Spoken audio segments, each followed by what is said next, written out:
Toujours à propos de pouvoir d'achat, on s'interroge souvent sur les marges de la grande distribution. Eh bien, pour la première fois, les hypermarchés eux-mêmes lèvent le voile sur le sujet. La plupart des grandes marques ont communiqué leurs chiffres. Caroline Thébault, Violaine Vermogo. Une fois le ticket de caisse imprimé, notre argent encaissé, quels sont vraiment les profits d'un supermarché? Pour la première fois, la majorité des grandes enseignes a accepté de dévoiler ses marges sur les principaux rayons de produits frais. Parmi les produits alimentaires étudiés, c'est au rayon charcuterie que les supermarchés avouent faire la marge la plus importante. Sur 10 € de produits vendus aux consommateurs, après avoir enlevé le prix payé aux fournisseurs, la logistique, l'électricité, les salariés, il reste 60 centimes de marge nette, c'est-à-dire de profit. Pour 10 € de poulet vendus aux consommateurs, le supermarché récupérerait au final 50 centimes. Aux produits laitiers, ce serait moins. Pour 10 € vendus, 30 centimes de profit. Dans d'autres rayons, la grande distribution dit devoir vendre à perte.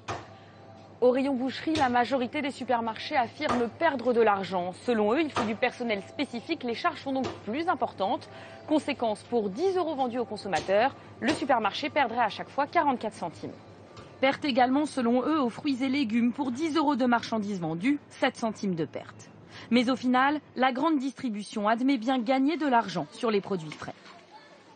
Au total, sur un panier moyen de 50 € de produits alimentaires, la grande distribution affirme réaliser un profit de 70 centimes, soit 1,4 %.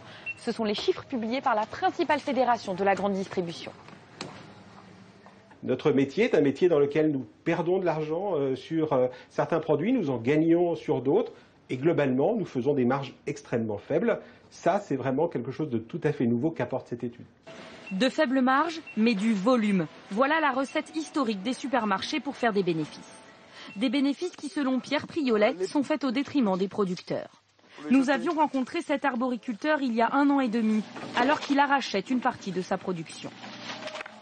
Il se disait incapable de faire face à la pression des supermarchés qui lui demandaient de baisser ses prix. Aujourd'hui, il a créé une association pour dénoncer ce qu'il appelle le chantage de la grande distribution.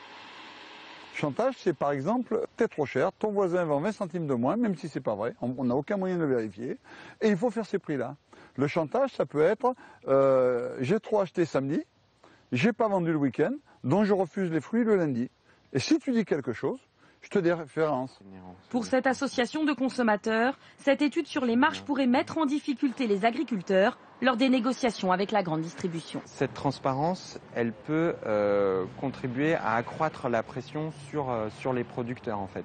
Puisque là, la grande distribution peut dire, regardez, moi j'ai des taux de marge très faibles sur les fruits et légumes, donc il faut que les producteurs en amont baissent leur prix pour me donner un peu plus d'aisance. Un rapport de force qui intéresse aussi l'Observatoire des prix et des marges. Il publiera à l'automne prochain un rapport plus complet sur les profits des supermarchés.